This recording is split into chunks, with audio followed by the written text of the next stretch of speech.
Good evening, my lovelies, and welcome. I'm Lady Mikethepastamaker8888. Thank you for joining me this evening, my dears.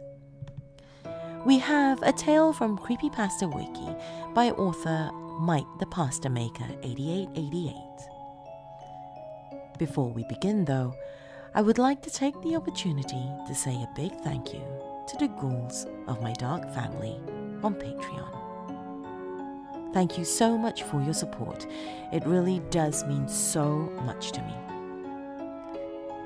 Family members such as Danny White, Nicholas Corries, Dawn Fritzwater, Melissa Perez, Honey Santiago, Oliver Dace, Karen Parrott, L. Andrew Augustus, Dana Fringer, Stephen Aguilera, Tay the Fluth, Bill Thornsley, Laura Setapenry, and everyone listed in the episode description below.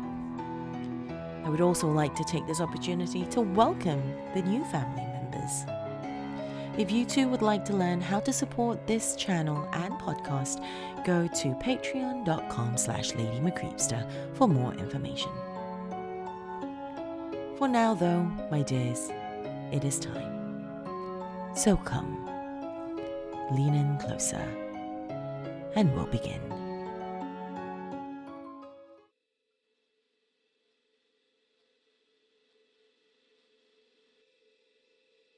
I'm in quite a dilemma, and I have been led to believe that this dilemma can only be solved by telling my story and coming to terms with it as the truth.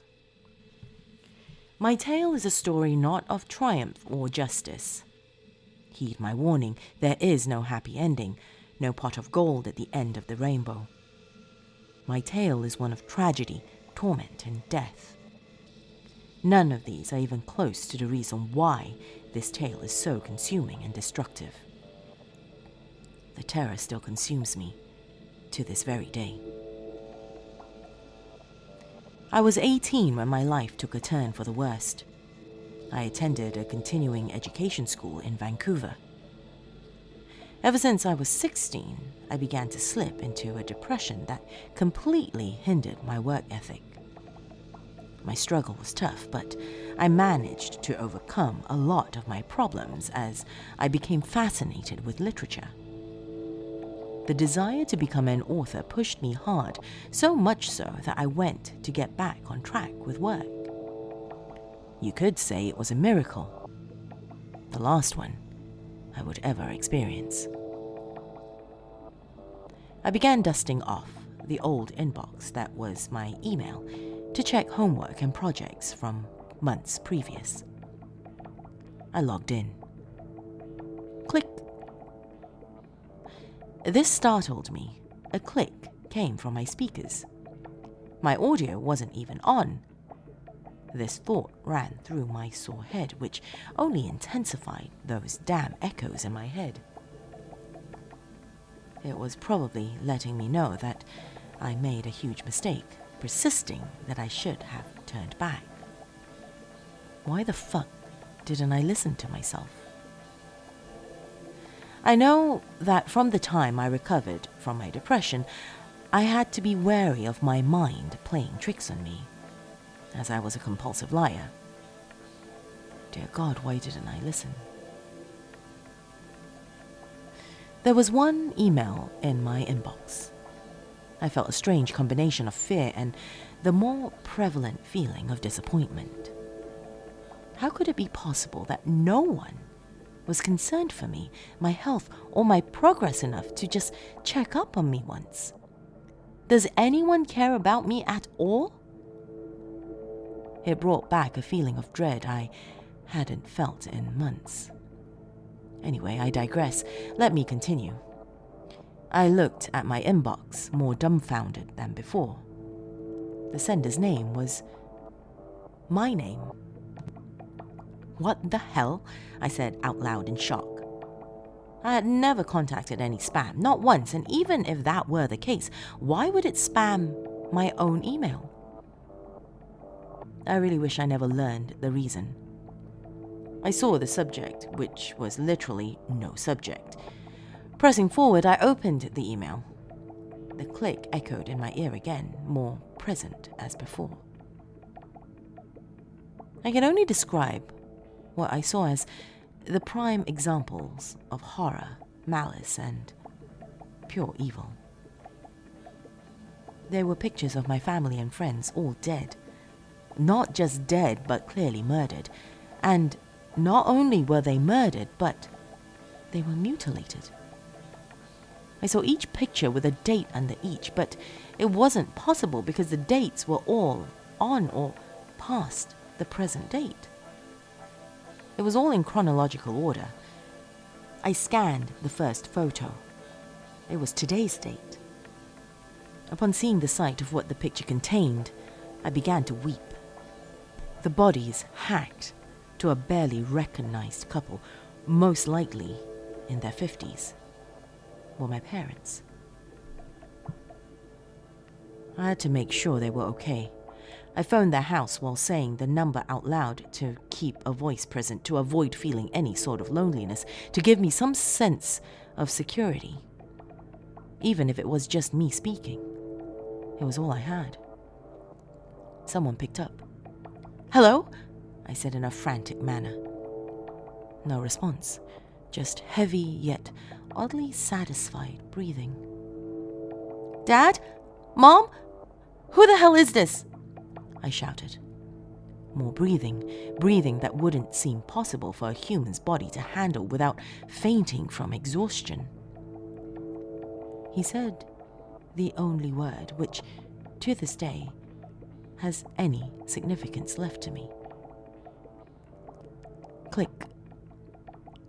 I was destroyed, to the point where I couldn't cry due to the distracting pain within my heart. It created a wound that would never heal. It was a wound that my teenage angst and depression could never create. It was worse, much worse, and for years it had only increased in size. With each brutal murder of my friends and family, I grew more and more fearful. Each death and the correct dates as listed in the cryptic email.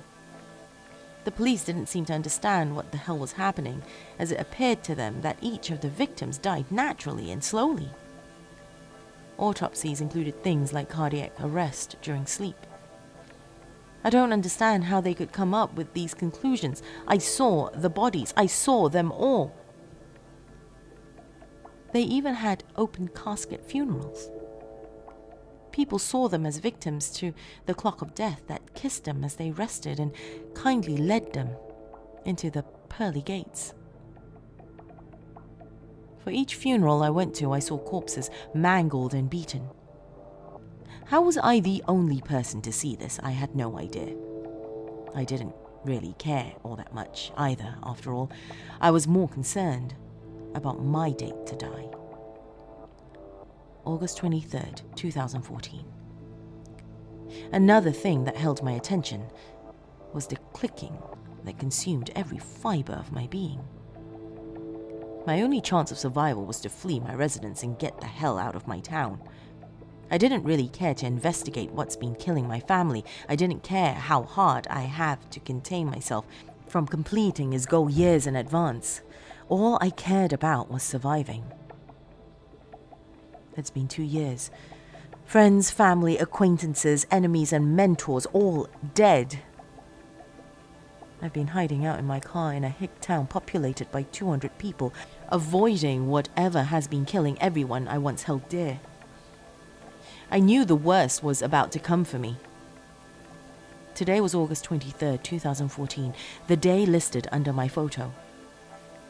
It depicted a hacked-up body smirking apathetically. I tried to pass the time waiting for my fate. What else could I do? I pull out a book from the registration compartment. I opened the book to witness not the words of the brilliant Albach, but one word repeated in succession.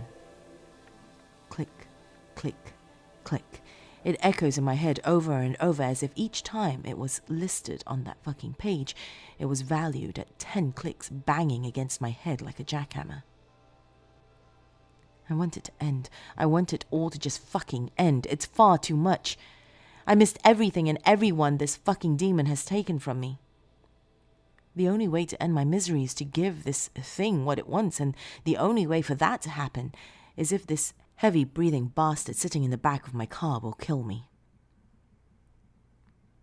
"Don't keep me waiting," I said to him with a cold smirk, reaching from my left cheek to my right. Thank you for joining me, my dears. If you're watching this on YouTube, be sure to give this video a thumbs up and to leave a comment in the section below, so as to help others find this channel as well.